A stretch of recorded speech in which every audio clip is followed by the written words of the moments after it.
Hai sahabat jamur semuanya, kembali lagi di video saya Sulis Jamur.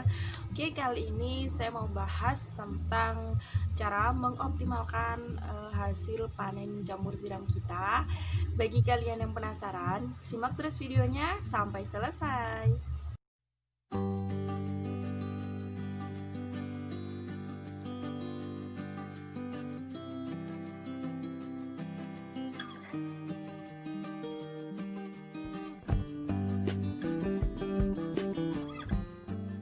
Oke teman-teman, jadi aku mau kasih tahu ke teman-teman para petani jamur pemula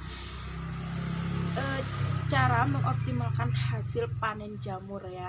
Jadi biasanya itu kalau nggak optimal itu biasanya dapat 10 kilo, 15 kilo kayak gitu. Jadi nanti hasilnya itu bisa kadang kalau pas lagi backlognya udah tua itu biasanya hasilnya itu juga sedikit.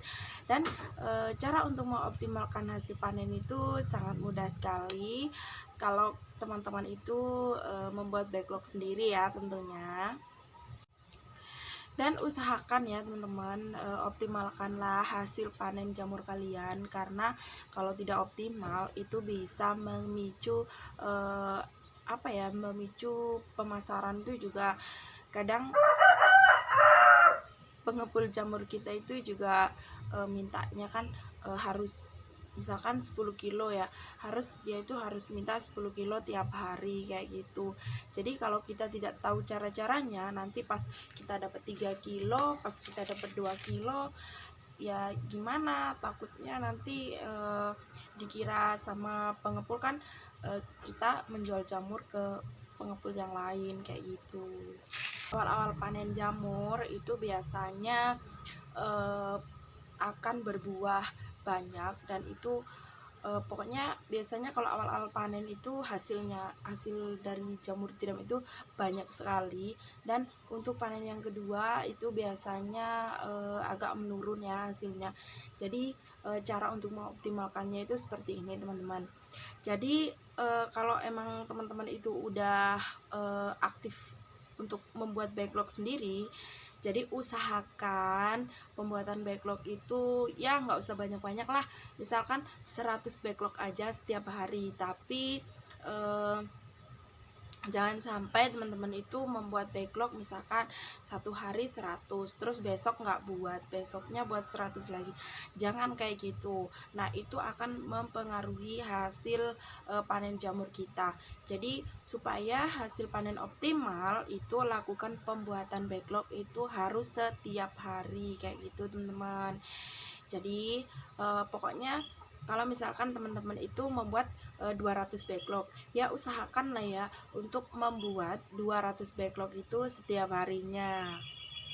Karena untuk membuat backlog 100 maupun 200 itu juga akan berpengaruh terhadap hasil panen jamur.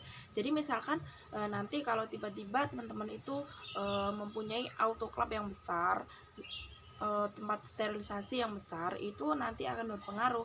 Karena misalkan teman-teman itu kumbungnya sedikit, terus pembuatan backlognya itu terlalu banyak. Jadi misalkan teman-teman membuat backlog 500 satu minggu sekali, nah itu juga pasti akan mempengaruhi hasil panen jamur. Jadi usahakan daripada kita membuat 500 backlog satu minggu sekali, usahakan membuat backlog itu 100 backlog aja tapi setiap hari.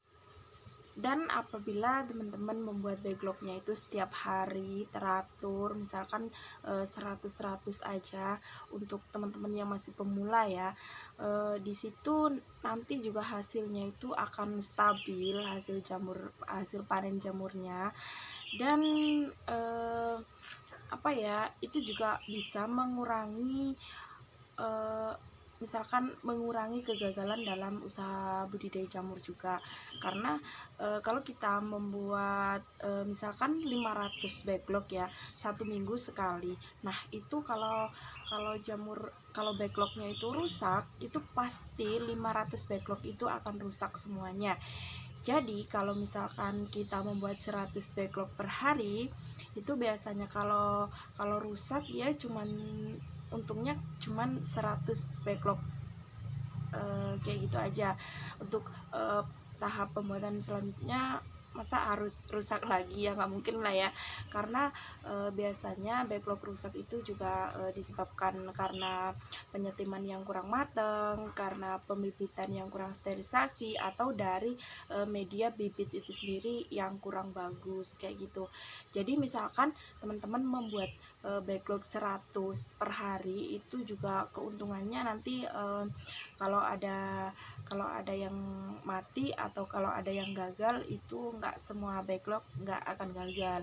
Tapi dalam usaha budidaya jamur juga nggak boleh sembrono ya, jadi harus mencari tahu dari teman-teman, dari grup-grup, pokoknya harus mencari tahu tentang seputar jamur tiram, supaya kita tidak melakukan kesalahan-kesalahan yang membuat kita menjadi rugi atau membuat kita menjadi bangkrut kayak gitu. Jadi usahakanlah ya mencari informasi-informasi dulu, supaya pembuatan backlog juga stabil, hasil panen jamur stabil, hama-hama juga.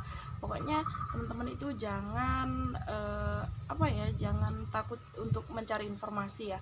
Kalau misalkan teman-teman itu dekat sama petani jamur, terdekat lah ke tetangga atau apa, ya usahakan lah ya cari tahu informasi, bertanya-tanya atau apalah ya, pokoknya harus belajar dan terus belajar. Oke lah, cukup sekian ya informasi seputar jamur tiram dari saya, mudah-mudahan bermanfaat, mudah-mudahan membantu. Assalamualaikum warahmatullahi wabarakatuh.